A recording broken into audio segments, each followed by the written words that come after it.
5 August ভয়ে কাঁপছিলেন রাষ্ট্রপতি। জানাবো বিএনপির বছরের বড় অর্জন সরকার পতন। এদিকে বাংলাদেশ ভারত সম্পর্ক জোরদারের আশাবাদ প্রণয় ভার্মার। এবং সর্বশেষ জানাবো ভোট নিয়ে শঙ্কা বিএনপি জোটের। এতক্ষণ শুনছিলেন সংবাদ শিরোনাম, এবার বিস্তারিত। 5 আগস্ট ভয়ে কাঁপছিলেন রাষ্ট্রপতি। বঙ্গভবনের দরবার হলে রাষ্ট্রপতির জন্য অতিথিদের অপেক্ষা। আসনে বসে আছেন বিভিন্ন রাজনৈতিক দলের নেতারা। কিছুক্ষণের মধ্যে মুমূর্ষু ও ভীত রাষ্ট্রপতি মোহাম্মদ শাহাবুদ্দিন প্রবেশ করেন। তিনি একে একে হাত মেলালেন সবার সাথে, তবে তার হাত পা তখন কাঁপছিল। এই দৃশ্যর সামনে বসা অন্যান্য নেতাকর্মীদের দৃষ্টি আকর্ষণ করে। 5 আগস্ট শেখ হাসিনা পালানোর পর মাগরিবের নামাজের পর বঙ্গভবনে রাষ্ট্রপতির একটি গুরুত্বপূর্ণ বৈঠক অনুষ্ঠিত হয়। সেখানে উপস্থিত ছিলেন রাজনৈতিক নেতা এবং 3 বাহিনীর প্রধানরা। সেদিন বঙ্গভবনে কি ঘটেছিল তা জানতে চাইলে দরবার হলে উপস্থিত বিপ্লবী ওয়ার্কার্স পার্টির সাধারণ সম্পাদক সাইফুল হক বলেন, রাষ্ট্রপতি সেদিন কিছুটা বিমর্ষ ও ভীত ছিলেন। তার মধ্যে এক ধরনের অস্থিরতা কাজ করছিল, যেন কাঁপুনির মতো অবস্থা। বঙ্গভবনে জামায়াত ইসলামের আমিরের সাথে উপস্থিত ছিলেন ইসলামী ছাত্র শিবিরের সাবেক নেতা শেখ মোহাম্মদ মাসুদ। তিনি সেদিনের পরিস্থিতি সম্পর্কে বলেন, রাষ্ট্রপতি যখন জাতীয় নেতাদের সাথে হাত মেলাচ্ছিলেন তখন তিনি খুবই বিমর্ষ ছিলেন। তার হাত মেলানোর সময় তিনি কাঁপছিলেন, যা দেখেই তার ভীত শঙ্কিত অবস্থার কথা স্পষ্ট হয়ে উঠেছিল। এদিন বঙ্গভবনে উপস্থিত ছিলেন বিএনপি চেয়ারপারসনের নিরাপত্তা বিষয়ক উপদেষ্টা অবসরপ্রাপ্ত মেজর জেনারেল ফজলে ইলাহি আকবর।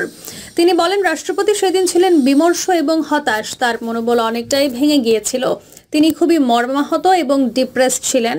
রাষ্ট্রপতি রাজনৈতিক নেতাদের সাথে হাত মেলানোর পর তার আসনে বসেন। এরপর সেনাপ্রধান মেজর জেনারেল ওয়াকারুজ্জামান সূচনা মন্তব্য দেন। বিএনপির বছরের বড় অর্জন সরকার পতন। দীর্ঘ 1.5 দশক ধরে সরকার বিরোধী আন্দোলনে রাজপথে সরব বিএনপি। এ সময় দলটিকে পাড়ি দিতে হয়েছে নানা চড়াই উতরাই, বারবার হতে হয়েছে চ্যালেঞ্জের মুখোমুখি। দলের তৃণমূল থেকে কেন্দ্র পর্যন্ত বিভিন্ন স্তরের নেতাকর্মীকে অসংখ্য মামলা মাথায় নিয়ে লড়তে হয়েছে সরকারের বিরুদ্ধে। স্রোতের প্রতিকূলে নেতাকর্মীরাও বিভিন্ন সময়ে হয়েছেন কোণঠাসা। তবে ছাত্র জনতার আন্দোলনে গত 5 আগস্ট আওয়ামী লীগ সরকারের দীর্ঘ শাসনের অবসান হলে প্রাথমিকভাবে হাঁপ ছাড়ে বিএনপি। দলের নেতাকর্মীদের মাঝে ফেরে চাঙা ভাব। এমন প্রেক্ষাপটে 2024 সালটিকে শেখ হাসিনা সরকারের পতনের বছর হিসেবে দেখছে বিএনপি। সরকার পতনে ছাত্র জনতার গণ-অভ্যুত্থান এবং তাতে সফল হওয়াটাকে নিজেদের এ বছরে রাজনৈতিকভাবে সবচেয়ে বড় অর্জন হিসেবে দেখছেন দলটির অনেকে। চলতি বছরে বিএনপি গণ-অভ্যুত্থানের অংশীদার হয়েছে। গণ-অভ্যুত্থান সফল করতে দলটির নেপথ্যে কাজ করেছে এবং চূড়ান্ত পর্বে দলের নেতাকর্মীরা রাজপথে জীবন দিয়েছে। এর মধ্য দিয়ে ফ্যাসিবাদের পতন হয়েছে। এটিই তো বড় অর্জন। সৈয়দ ইমরান সালে প্রিন্স বিএনপি নেতারা বলছেন, ছাত্র জনতার গণ-অভ্যুত্থানে আওয়ামী লীগ সরকারের যে পতন হয়েছে তাতে সার্বিকভাবে বিএনপির অগ্রণী ভূমিকা রয়েছে।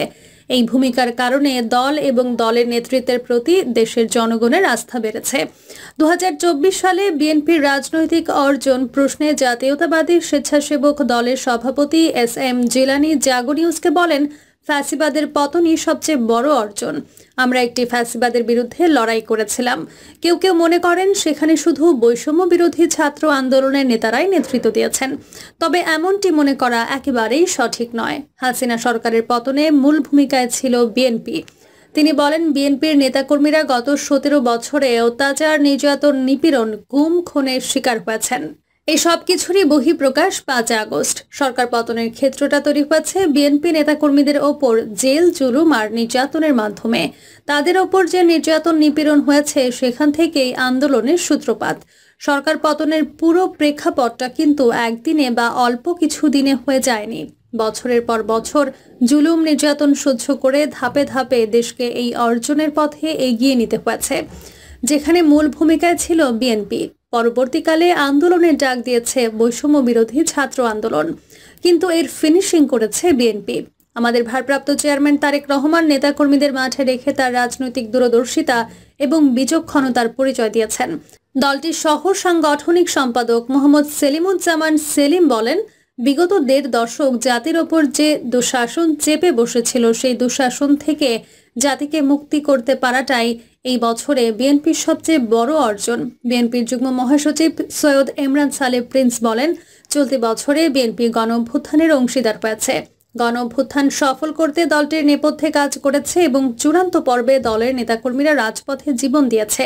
এর মধ্য দিয়ে ফ্যাসিবাদের পতন হয়েছে। এটিই তো বড় অর্জন। দলের চেয়ারপারসনের উপদেষ্টা অ্যাডভোকেট সৈয়দ মোয়াজ্জেম হোসেন আলাল বলেন, বিএনপি নেতৃত্বে জুলাই আগস্টের চূড়ান্ত বিজয়ের ২ বছর আগে বিএনপি রাষ্ট্র সংস্কারের কর্মসূচি দিয়েছিল। এখন সারা দেশ, সারা বিশ্ব সেদিকে ঝুঁকে পড়েছে, সেটির প্রতি সম্মান দেখিয়েছে। এই যে ইকোনমিস্ট বাংলাদেশকে বর্ষসেরা দেশ হিসেবে স্বীকৃতি দিয়েছে, এটি সবচেয়ে বড় কৃতিত্ব বিএনপি নেতাকর্মীদের, যারা দীর্ঘ সময় ধরে অত্যাচার নির্যাতন সহ্য করে দেশের এই ইমেজটাকে তুলে ধরেছে। অর্জনটা হচ্ছে সেখানে যেখানে বিএনপি ও যুব ছাত্র জনতার ঐক্য শিখিয়েছে, যারা মরতে জানে তাদের মারা যায় না, এবং সেই মৃত্যুকে জয় করাই হচ্ছে বিএনপির বড় অর্জন। বিএনপির vice chairman doctor Asaduzzaman Ripon বলেন, ২০২৪ সালের অর্জন বলতে আমি মনে করি বিএনপি এবং বিএনপির নেতৃত্বের প্রতি জনগণের আস্থা বেড়েছে। সরকারের পতন নিশ্চিত হওয়া সেদিকেই ইঙ্গিত করে। দলের আরেক vice chairman advocate Zainul Abedin বলেন, অর্জন অনেক রয়েছে, কারণ সরকার পতনে বিএনপির বড় ভূমিকা রয়েছে। ছাত্র জনতার আন্দোলনে বিএনপি অগ্রণী ভূমিকা রেখেছে। দেশ গঠনে এখন যত রকমের সহায়তা দরকার, বিএনপি সেটা বর্তমান অন্তর্বর্তী সরকারকে দিয়ে যাচ্ছে। দলটির স্থায়ী কমিটির সদস্য সেলিমা রহমান বলেন, অর্জন তো অনেক, পুরো বাংলাদেশের যে অর্জন, আমি তো বলবো এই অর্জনে বিএনপি অগ্রসেনানী। বিএনপি গত ১৭ বছর যে আন্দোলন করেছে, নেতাকর্মীরা যেভাবে হামলা মামলা ও হয়রানির শিকার হয়েছে, যেভাবে মৃত্যুর মুখে পতিত হয়েছেন, নির্যাতন নিপীড়ন শিকার করেছেন এবং গুম খুন হয়েছেন, তার এই কথায় অভূতপূর্ব। তিনি বলেন, বিগত বছরগুলোতে বিএনপি চেয়ারপারসন খালেদা জিয়াকে মিথ্যা মামলায় জেলে পুরে মৃত্যুর মুখে ঠেলে দেওয়া হয়েছে। আমাদের ভারপ্রাপ্ত চেয়ারম্যান তারেক রহমানকে পর্যন্ত মেরে ফেলার চেষ্টা করা হয়েছে। বিএনপিকে ভাঙার সব রকম চেষ্টা করা হয়েছে। এত কিছুর মধ্যেও আমরা সংগ্রাম জারি রেখেছি। আজকে বাংলাদেশের যে অর্জন, এর পেছনে বড় ভূমিকা দেশের জনগণের এবং একই সঙ্গে বিএনপির। দেশের জনগণ বিএনপির ওপর আস্থা রাখে বলেই এটি সম্ভব হয়েছে। হ্যাঁ, আমরা অবশ্যই স্বীকার করি ছাত্র জনতার বৈষম্য বিরোধী আন্দোলনকে, যাদের বুকের রক্ত সরকারের পতনকে ত্বরান্বিত করেছিল। আমরা তাদের অবশ্যই অভিনন্দন জানাই, কিন্তু পুরো প্রেক্ষাপটটা কিন্তু একদিনে বা অল্প কিছুদিনে হয়ে যায়নি। বছরের পর বছর জুলুম নির্যাতন সহ্য করে ধাপে ধাপে দেশকে এই অর্জনের পথে এগিয়ে নিতে হয়েছে, যেখানে মূল ভূমিকায় ছিল বিএনপি, যোগ করেন সেলিমা রহমান। বাংলাদেশ ভারত সম্পর্ক জোরদারের আশাবাদ প্রণয় ভার্মার। বাংলাদেশে নিযুক্ত ভারতীয় হাই কমিশনার প্রণয় ভার্মা বাংলাদেশ ভারত সম্পর্ক জোরদারের ব্যাপারে আশাবাদ ব্যক্ত করে বলেছেন, প্রতিবেশী দুই দেশের মধ্যে যে অনন্য সম্ভাবনার সুযোগ রয়েছে তা অন্য কোথাও খুঁজে পাওয়া কঠিন। হাই কমিশনার উল্লেখ করেন যে দুই দেশের মধ্যে একে অপরের অগ্রগতি এবং সমৃদ্ধিতে উল্লেখযোগ্য অংশীদারিত্ব রয়েছে। তিনি বলেন, দুই দেশের ক্রমবর্ধমান সক্ষমতা, সমৃদ্ধি ও বিকাশের উচ্চাকাঙ্ক্ষায় এগিয়ে যেতে একে অপরকে সহযোগিতা করার জন্য আমাদের অনেক কিছু রয়েছে। এই সম্পর্ককে আমরা এভাবেই দেখি। দীর্ঘমেয়াদী দৃষ্টিভঙ্গির গুরুত্ব তুলে ধরে ভার্মা একটি গণতান্ত্রিক, স্থিতিশীল, শান্তিপূর্ণ, প্রগতিশীল এবং অন্তর্ভুক্তিমূলক বাংলাদেশের জন্য ভারতের দৃঢ় সমর্থনের কথা পুনর্ব্যক্ত করেন। হাই কমিশনার বাংলাদেশের সঙ্গে ইতিবাচক, স্থিতিশীল ও গঠনমূলক অংশীদারিত্ব গড়ে তুলতে ভারতের প্রতিশ্রুতি ব্যক্ত করে একটি দূরদর্শী, পারস্পরিক সুবিধাজনক পদ্ধতির ওপর গুরুত্ব আরোপ করেন। তিনি বলেন, এটি পারস্পরিক সুবিধার সম্পর্ক হতে হবে। আমরা আরও বিশ্বাস করি যে জনগণই এই সম্পর্কের মূল অংশীদার। আমাদের সহযোগিতা উভয় দেশের সাধারণ মানুষকে দৃঢ়ভাবে উপকৃত করে। ভারতীয় হাই কমিশনার ভৌগোলিক নৈকট্যকে নতুন অর্থনৈতিক সুযোগে রূপান্তরিত করার গুরুত্বের উপর জোর দেন এবং সম্পর্কের মৌলিক বিষয়ে তার দৃঢ় আস্থার পুনরাবৃত্তি করেন।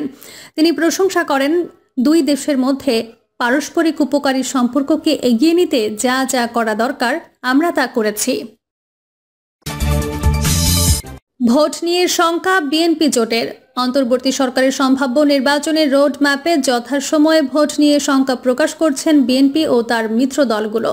মঙ্গলবার রাজধানীর গুলশানে দলের চেয়ারপারসনের রাজনৈতিক কার্যালয়ে বিএনপির লিয়াজো কমিটির বৈঠকে এই আশঙ্কা উঠে আসে। গতকাল গণ অধিকার পরিষদ, গণফোরাম, ভাসানী ন্যাপ, পিপলস পার্টির সঙ্গে আলাদা বৈঠকে বসে দলটি।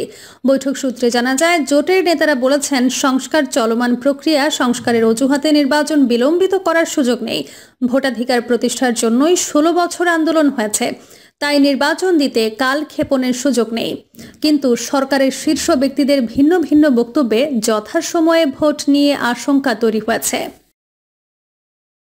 প্রিয় দর্শক, এই ছিল এখনকার সর্বশেষ সংবাদ। আপডেট সব সংবাদ পেতে চ্যানেলটি সাবস্ক্রাইব করে বেল আইকনটি ক্লিক করে রাখুন।